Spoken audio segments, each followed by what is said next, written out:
Tapos. Ilang? Masters. Ilang center?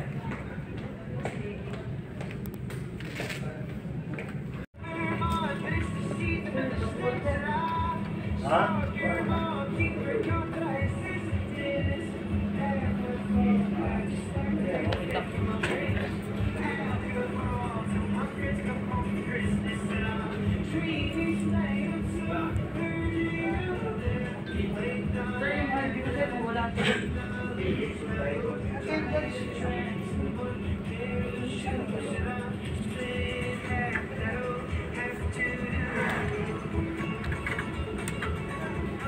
So, mas maganda meron tayo kaalaman tungkol sa self-defense.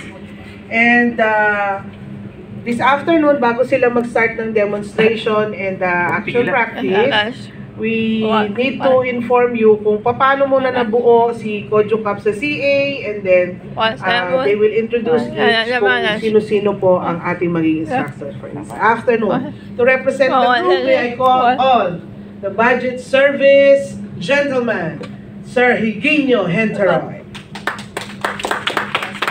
Jay, come on. Pasok kayo!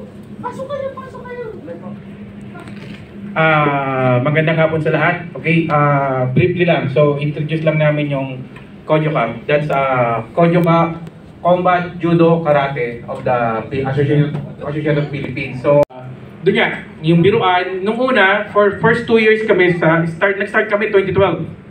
Natigil lang kami nung yung lockdown. So, almost 3 years. So, after nung lockdown, nagdidiretso pa rin kami. So, 2012, so 12 years na pala kaming nagkakarate dito. Okay. So, ang tuturo namin dito yung pinaka-common na hawak sa bahay, ganyan, hinawakan sa kalsada, tinutukan ka. So, ang tuturo namin first level hanggang second level. Kasi ang first level is release, yung second level is lock, konting lock. Kasi yung third level kasi mataas na yun eh. Kailangan mag-practice kayo ng diretso para ma-lockdown nyo, ma-take down nyo yung person. Kaya din yung simpa-simpain pag pag nakadapa na siya. So yun, okay. So hindi ko na papatagalin. So papakilala ko yung lahat, yung instructor po natin ngayon. Ang magiging instructor po natin is si Grandmaster Tendan Peter Mandal. Yan. Yan po, ka-level po yan ni Master Hill. So 10th Dan, okay?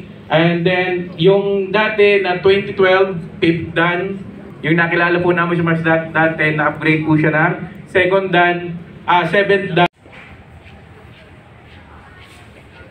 Hello guys, mga trupang Kodjo Cup at MS MMA.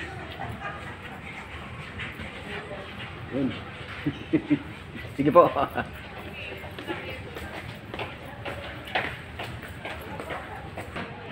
Pag-vlog si Master. Siga ng ng CA. Hello. Hello po.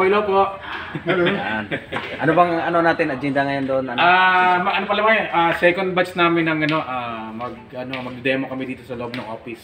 So si Master Mandal ang magtuturo. Thank you. Kasi si Master Master Dante. Good. Ayan. Ganda natin ang demo natin ngayon para last na to eh. Good luck.